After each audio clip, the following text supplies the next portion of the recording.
উল্লেখিত আলোচনা হতে বোঝা যায় যে মহান আল্লাহর বিধানসমূহের উপর বিশ্বাস স্থাপন করা সকলের উপর অবশ্যই কর্তব্য। এই ব্যাপারে মহান আল্লাহ তাআলা পবিত্র কালামে ঘোষণা করেন যে যত প্রকার বালা মুসিবত তোমাদের উপর এসে থাকে তা দুনিয়ার কোনো অংশ কিংবা তোমাদের নিজেদের উপর হোক তা প্রকাশ পাবার পূর্ব আমার নিকট লিপিবদ্ধ আছে। অর্থাৎ কখনো কোথাও কারো ওপর কী ধরনের বিপদ বা বালা মুসিবত কীভাবে আসবে সব কিছু আগেই হতে মহান আল্লাহ তাআলা নির্ধারণ করে রেখেছে।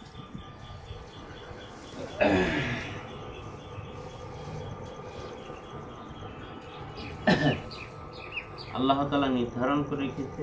আর এই ব্যাপারে কোথাও কারো ওপর কী ধরনের বিপদ আসে, মানুষ যেহেতু ভালো মন্দ বিচার বিভেদ করা ক্ষমতা রাখে, সে যখন ভালো কাজ করে ভালো